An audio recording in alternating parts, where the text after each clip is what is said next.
भिन्न निकालने से रिलेटेड क्वेश्चंस फिर से मैं लेकर के आया हूं, जिसमें कि अंश और हर अभी इसके पहले भी हमने वीडियो जो डाला था उसमें भी था, और ये क्वेश्चंस मैं अभी और लेकर आया हूं ताकि आपका कंफ्यूजन दूर हो सके। ठीक है, तो यहाँ पे जो क्वेश्चन है ध्यान से सुनिएगा, मैं क्वेश्चंस को टैप कर दे रहा हूं। क्वेश्चंस लिखा हुआ किसी भिन्न के अंश और हर का योग।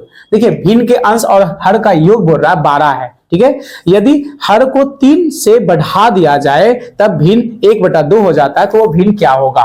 सिंपल वे में सबसे पहले हमने पहले ही बताया, पहले इसको मानेंगे। तो हमने लिखा माना कि क्या, तो माना कि अंश बराबर x और हर बराबर y, तो आपके पास जो भिन्न हो जाएंगे वो भिन्न क्या हो जाएंगे? x/y के समान। सबसे पहली बात। और दूसरा हमारे पास सवाल क्या है, अब सवाल पर जाएंगे तो सवाल कहता है कि किसी भिन्न के अंश और हर का योग 12 है।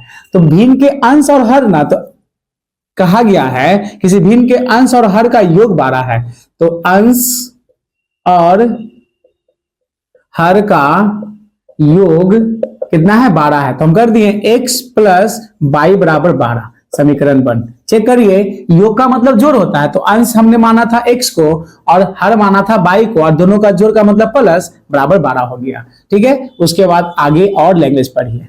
लैंग्वेज कहता है आगे कि यदि हर को 3 से बढ़ा दिया जाए, हर को 3 से बढ़ाने के लिए बोला गया, तो हर को का मतलब किसको? भिन्न में ना हर होता है, तो x/y हो गया भिन्न, तो हर को 3 बढ़ाइए, तो इसमें +3 जोड़ने के लिए बोला गया। हर में 3 बढ़ाना है तो हर में 3 बढ़ाया गया ना। लेकिन आगे कहता है कि यदि हर को 3 से बढ़ा दिया जाए तब भिन्न 1/2 हो जाता है, तो ये भिन्न जो होता है 1/2 के समान हो जाता है। तो अभिष्ट भिन्न क्या होंगे वो पूछा जा रहा है, तो जिसमें बोले ना उसी में बढ़ाना है। इसके पहले क्वेश्चन जो था उसमें था अंश और हर दोनों में बढ़ाना था, 2 2 और 3 3, लेकिन यहां कहा गया है कि ये वो बोल दिया गया कि अंश और हर का जोड़ 12 है। एक बोला गया कि सिर्फ हर में 3 जोड़, हर को बढ़ाया जाए तो हर नीचे ना होता है, तो बाई में 3 खाली जोड़ा गया। अब क्रॉस मल्टीप्लाई करिए, आप इसको इससे मल्टीप्लाई कर 2x हो जाएगा, इसको इससे 1 को कभी भी किसी भी डिजिट से गुना कर दे, 1 × बाई 1 × 3 + 3, समीकरण बना लीजिए 2x, इधर प्लस में इधर आ जाएगा -y और हो जाएगा 3। समीकरण हमारे पास आ गए 2। समीकरण सॉल्व करने के हमने पहले ही बताया था, सिंपल। अब यहाँ पे क्या करना है कि हमको बाई को काटना। चेक कर लीजिए यहाँ ध्यान से, यहाँ प्लस है और यहाँ माइनस है, तो हमने बोला ना जब डिफरेंस चिन्ह रहेंगे तो समीकरण को जोड़ दीजिए। हम बाई को काटने जा रहे हैं, तो हम लिखेंगे समीकरण 1 + 2। देखिए समीकरण जब मैं 1 और 2 को जोड़ूंगा ना तो कोई सिंबल चेंज नहीं होता है। ठीक है, और अब यहाँ पे हमने लिख दिया पहला, दूसरा है 2x - y = 3। ध्यान से देखिए, अब यहाँ पे मैंने किसी के पास मल्टीप्लाई क्यों नहीं किया, जबकि पहला क्वेश्चन में हमने किए थे, क्योंकि यहाँ पे सब बैलेंस है ना, हमको बाई को काटना है, तो बाई बैलेंस है ना जी, तो बस कुछ नहीं। चेक करिए, जोड़ रहे हैं ना, देखो ये प्लस हो गया, माइनस हो गया, कट गया, 0 हो गया।